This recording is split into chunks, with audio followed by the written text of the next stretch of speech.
pulled together all of the schools, Brown, RISD, URI, Providence College, all the civil rights young people, and we were fighting fair housing, because back in those days, and none of you as old as I am, but you maybe close, there was restricted areas where people of color could live.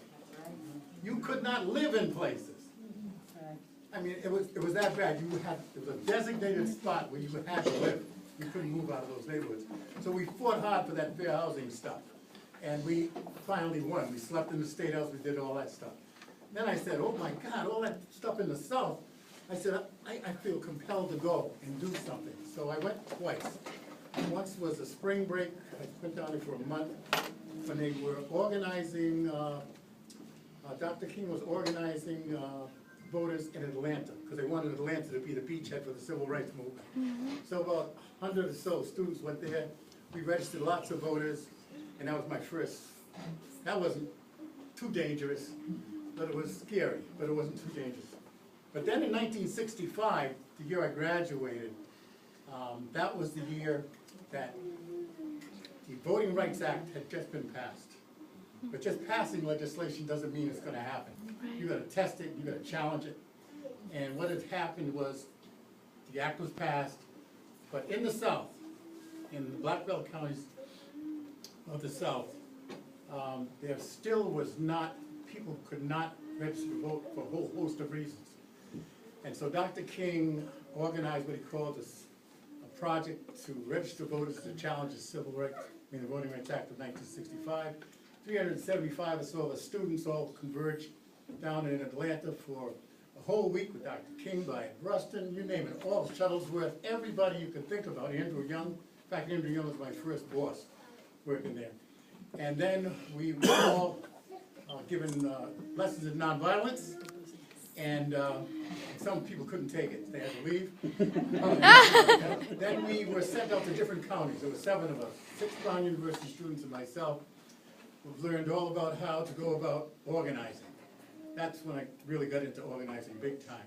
So I stayed there for 5 months. When we arrived, and here's, I'm coming to the end of the story, to show the injustice.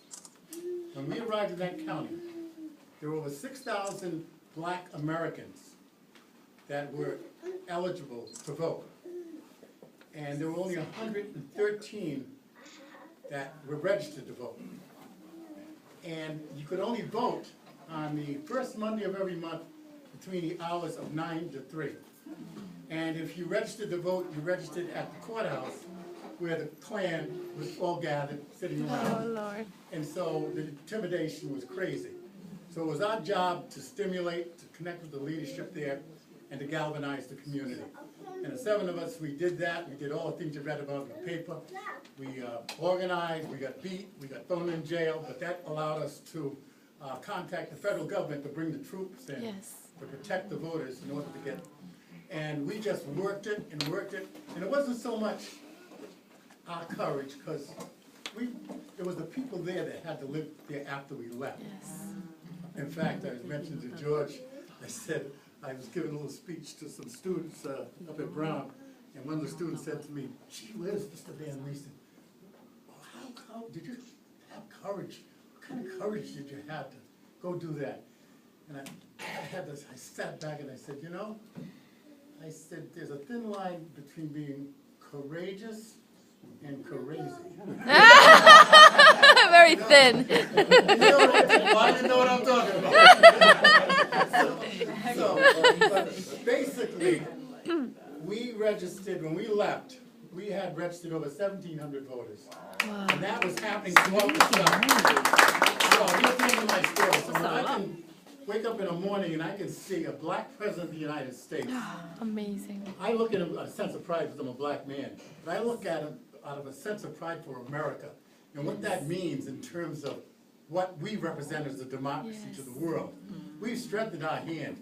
It hasn't all manifested yet, but it will. Amen. But I want to thank all of you for inspiring me, quite candidly. I know a lot of you in this room. And, but I appreciate George, Paul, and I commend what you guys are doing. And the stuff that you guys are doing is so important for the future, and I'm glad you stayed the course. Because now, income inequality and all that is now becoming something that Yes. everyone understands is wrong. Yes. And something needs to change. And finally, I'll mention this. I'm on the I-195 Commission, and I'm one of the 7 people. And the same kind of economic justice in terms of jobs and in terms of minority business, we're gonna make sure there are policies within what's going on down there. And the labor movement, the Good. labor unions Good. are vitally important to Yes. making sure that that happens. God bless everybody. Thank you.